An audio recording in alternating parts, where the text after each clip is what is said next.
आज इस वीडियो में मैं आपके साथ शेयर करने वाली हूँ एक ऐसा रोबो वैक्यूम क्लीनर जिसमें एक रोबो वैक के सारे अच्छे फीचर्स हैं। तो सारी डिटेल्स, इसे यूज कैसे करना है, इसके बारे में हम देखेंगे।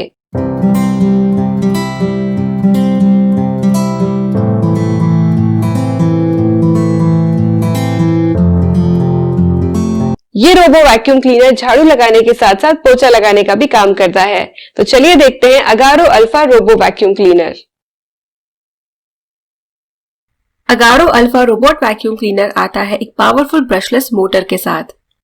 ये करता है 2-in-1 क्लीनिंग यानी vacuum as well as mop, और इसका है 3000 PA का स्ट्रॉन्ग सक्शन। इस रोबो वैक्यूम क्लीनर के साथ आपको ये सारी चीजें मिलेंगी। चलिए एक एक करके इन्हें देखते हैं। सबसे पहले है ये मेन यूनिट। ये है इसका वाईफाई इंडिकेटर, पावर बटन और साथ में दिया गया है होम बटन। ऊपर का जो ये हिस्सा देख रहे हैं ये है इसका लेजर रेडार।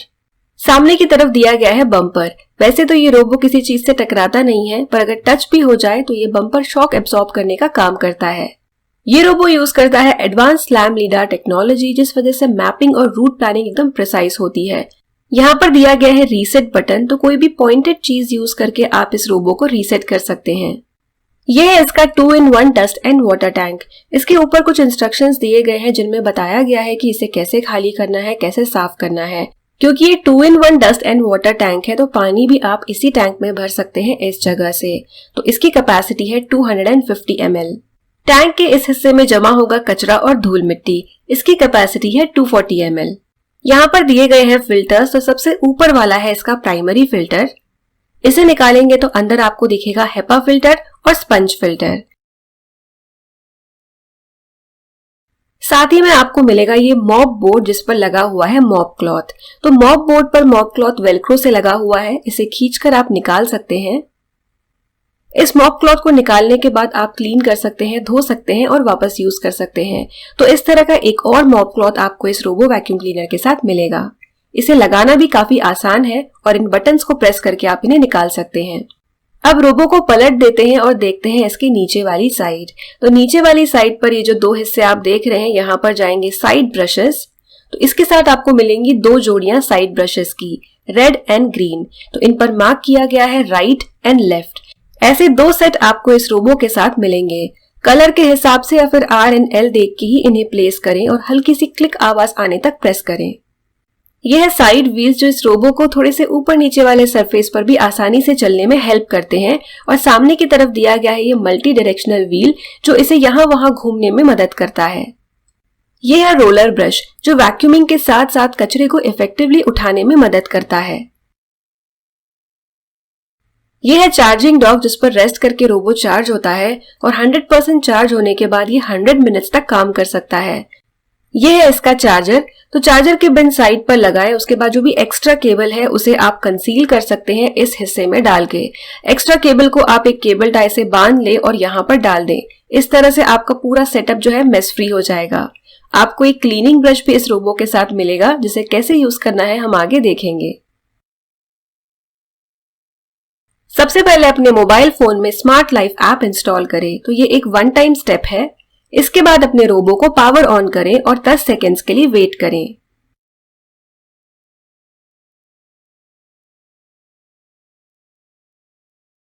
फिर पावर और होम दोनों को एक साथ दबाएं। वाईफाई का इंडिकेटर ब्लिंक होना स्टार्ट हो जाएगा। ये रोबो 2.4 गीगाहर्ट्ज के वाईफाई पर ही चलेगा या फिर मोबाइल के हॉटस्पॉट पर। इतना करने के बाद अपने फोन पर स्मार्ट लाइफ ऐप ओपन करें और ऑटोमेटिकली ये जो रोबो है आपको सामने दिख जाएगा। उसे ऐड करें, वाईफाई नेटवर्क से कनेक्ट करें और बस डन पर क्लिक करें।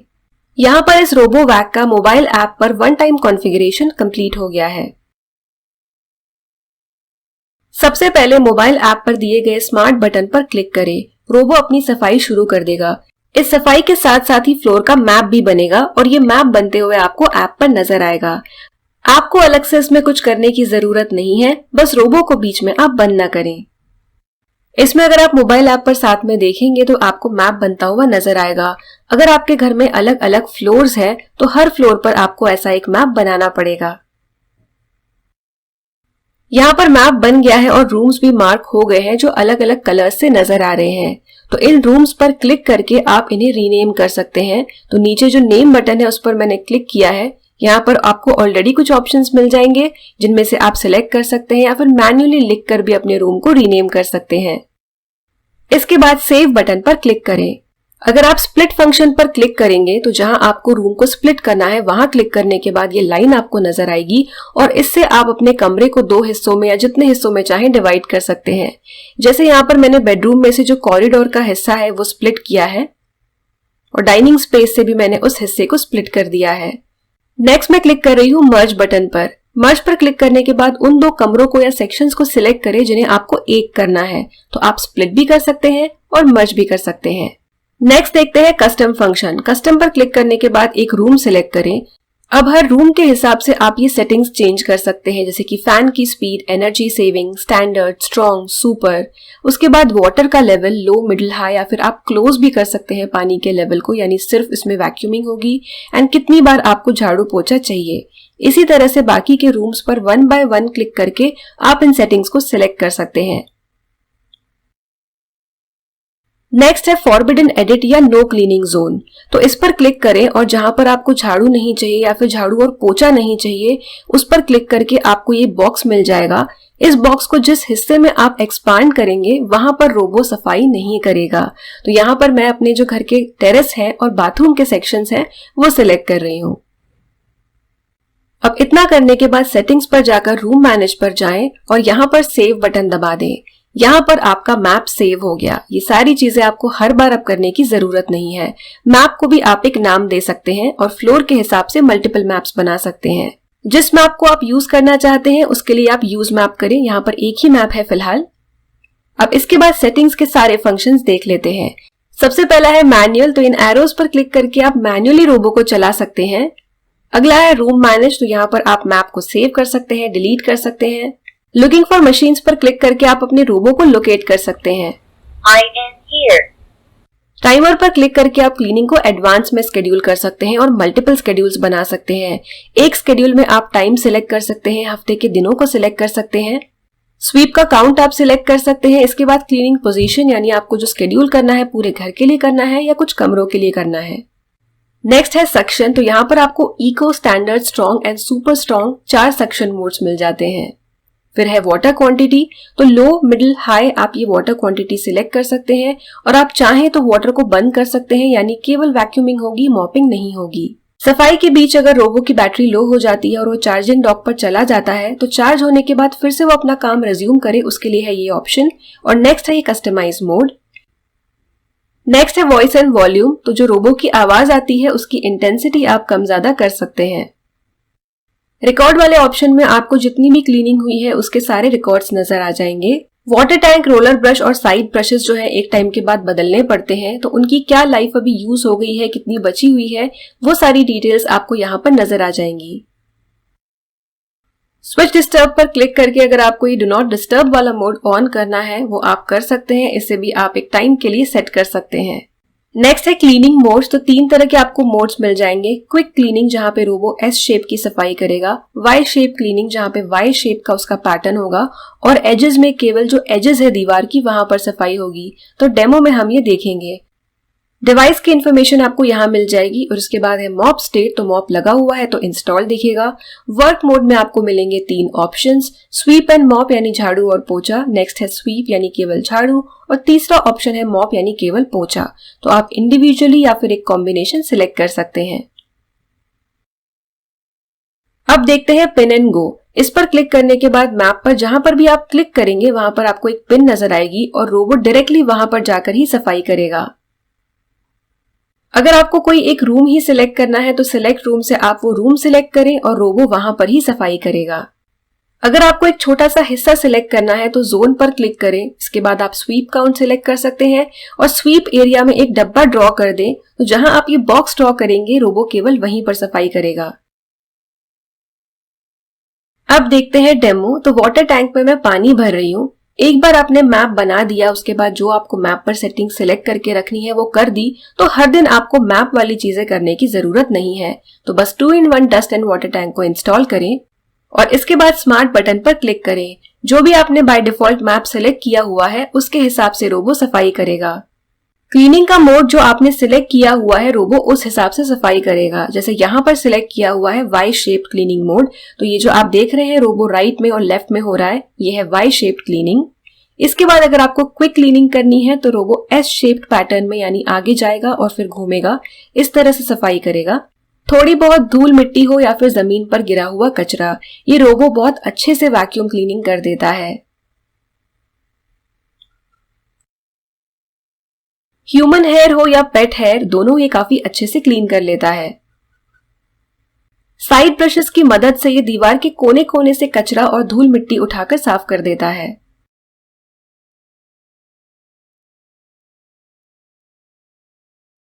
सफाई के बीच अगर कोई ऑब्स्ट्रक्शन आ जाए, जैसे कि ये फर्नीचर, तो बिना टकराए रोबो अपना साइड से रास्ता बना लेता है और सफाई कंटिन्यू करता है।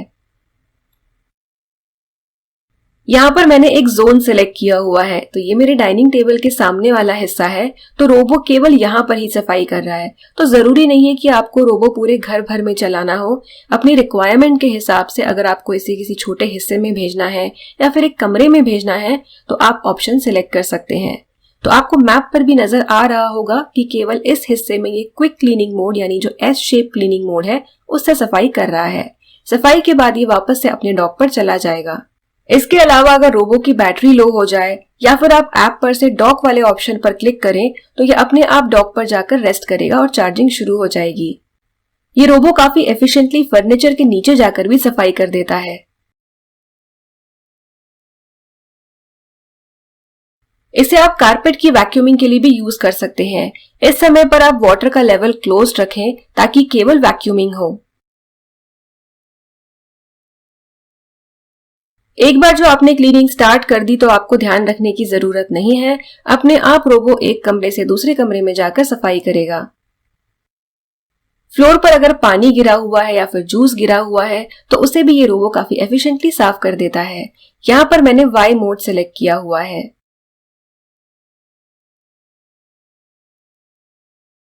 ये देखिए दाग काफी अच्छे से साफ हो गया। आप रोबो को एवरी मॉर्निंग के लिए स्केड्यूल कर सकते हैं या फिर अपनी एब्सेंस में अगर आप चाह रहे हैं कि घर में रोबो सफाई कर दे तो टाइमर वाले ऑप्शन पे जाके आप स्केड्यूल को सेट कर दें। उसके बाद पूरा घर या फिर घर का एक हिस्सा आप सिलेक्ट कर सकते हैं और स्केड्यूल के हिसाब से अपने आप रोबो निकलकर अपनी सफाई का काम शुरू कर देगा। अगर आपके घर में सीढ़ियां हैं या फिर लेवल का डिफरेंस है, अलग अलग फ्लोर्स है, किसी भी केस में जहां पर रोबो गिर सकता है तो रोबो गिरेगा नहीं। इसका रीजन है इसमें प्रेजेंट एंटी ड्रॉप या क्लिफ सेंसर्स। रोबो को साफ करना बहुत आसान है, तो सबसे पहले इसका टैंक निकालें और मॉप पैड को अलग कर दें। मॉप पैड को आप डिटर्जेंट से धो सकते हैं, धोकर अच्छे से सुखाएं और वापस से फिर मॉप बोर्ड पर लगाएं। नेक्स्ट देखते हैं इसका डस्ट टैंक। तो डस्ट टैंक में काफी कचरा भर गया है, इस कचरे को आप सीधे अपने डस्टबिन में खाली कर दें। नेक्स्ट हम निकालेंगे इसके फिल्टर्स। तो तीनों फिल्टर्स को आप बाहर निकाल लें। ये है हेपा फिल्टर। तो हेपा फिल्टर को आप धो नहीं सकते हैं, इसे आप सूखा ही पोंछ सकते हैं। इसके साथ आया हुआ क्लीनिंग ब्रश काफी अच्छे से हेपा फिल्टर की छोटी स्पेसेस से भी कचरा निकाल देता है। प्री फिल्टर और स्पंज को आप धो सकते हैं, पर ध्यान रहे कि पूरी तरह से सुखाने के बाद ही इन्हें वापस यूज करें। डस्ट टैंक को भी अंदर से आप एक सूखे कपड़े से और फिर गीले कपड़े से पोंछ सकते हैं, पर पूरी तरह से ड्राई करने के बाद ही यूज करें। हर यूज के बाद डस्ट टैंक को ऐसे साफ करने की जरूरत नहीं है, पर जब आप साफ कर रहे हैं तो सारी चीजों को ड्राई करें और वापस से अपनी जगह पर लगाकर नेक्स्ट यूज के लिए रेडी करें। वाटर टैंक को आप खाली करना चाहें तो खाली कर सकते हैं या फिर नेक्स्ट यूज के लिए रिफिल कर दें। अब देखते हैं रोबो का बेस। तो सबसे पहले आप रोलर ब्रश को बाहर निकाल दें। जो बाकी रोबो की बॉडी है इसे आप एक सूखे कपड़े से साफ कर सकते हैं। बीच बीच में आप एक गीले कपड़े से भी इसे पोंछ सकते हैं। रोलर ब्रश में आपको धागे या फिर बाल अटके हुए नजर आएंगे, जो इस क्लीनिंग ब्रश पर दी गई ब्लेड से आप कट करके निकाल सकते हैं। तो ये रोलर ब्रश भी आप 2 से 3 दिन में एक बार भी साफ कर सकते हैं। ऊपर की जो कैप है इसे भी आप धो सकते हैं या फिर इस ब्रश से साफ करके वापस से लगा सकते हैं।